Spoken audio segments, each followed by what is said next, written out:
ವಿಧಾನ ಪರಿಷತ್ 3 ಶಿಕ್ಷಕರ ಹಾಗೂ 3 ಪದವೀಧರರ ಕ್ಷೇತ್ರಗಳಿಗೆ ಇಂದು ಚುನಾವಣೆ ನಡೀತಾ ಇದ್ದು 78 ಶಿಕ್ಷಕ ಪದವೀಧರ ಅಭ್ಯರ್ಥಿಗಳು ಸ್ಪರ್ಧಿಸ್ತಾ ಇದ್ದಾರೆ. ಅಂತೆಯೇ ಇಂದು ಕಾರ್ಕಳ ಮತ್ತು ಅಜೆಕಾರುವಿನ 5 ಮತಗಟ್ಟೆಗಳಲ್ಲಿ ಚುನಾವಣೆ ನಡೀತಾ ಇದೆ. ಈ ಕುರಿತು ಕಾರ್ಕಳದ ದಂಡಾಧಿಕಾರಿ ನರಸಪ್ಪ ಕಾರ್ಕಳದ ಪದವಿ ಪೂರ್ವ ಕಾಲೇಜಿನಲ್ಲಿ ಮಾಧ್ಯಮದೊಂದಿಗೆ ಮಾತನಾಡಿ, ಕಾರ್ಕಳದಲ್ಲಿ 1 ಹಾಗೂ ಅಜೆಕಾರುವಿನಲ್ಲಿ 1 ಮತಗಟ್ಟೆಯಲ್ಲಿ ಶಾಂತಿಯುತವಾಗಿ ಮತದಾನ ಆರಂಭವಾಗಿದ್ದು, ಮತದಾರರು ಬಹಳ ಹುಮ್ಮಸ್ಸಿನಿಂದ ಮತದಾನ ಮಾಡುತ್ತಿದ್ದಾರೆ ಎಂದಿದ್ದಾರೆ.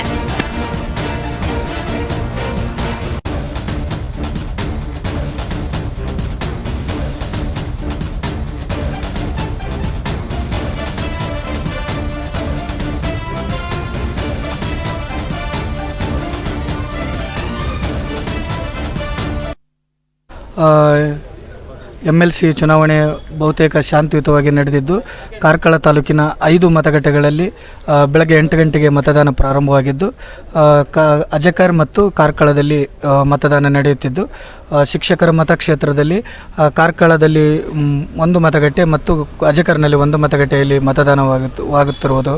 ಹಾಗೆಯೇ ಪದವೀಧರ ಮತಕ್ಷೇತ್ರದಲ್ಲಿ ಅಜೆಕಾರ್ನಲ್ಲಿ 1 ಮತಗಟ್ಟೆ ಹಾಗೂ ಕಾರ್ಕಳದಲ್ಲಿ 2 ಮತಗಟ್ಟೆಗಳಲ್ಲಿ ಬೆಳಗ್ಗೆಯಿಂದ ಮತದಾನ ಪ್ರಾರಂಭವಾಗಿರುವಂಥದ್ದು.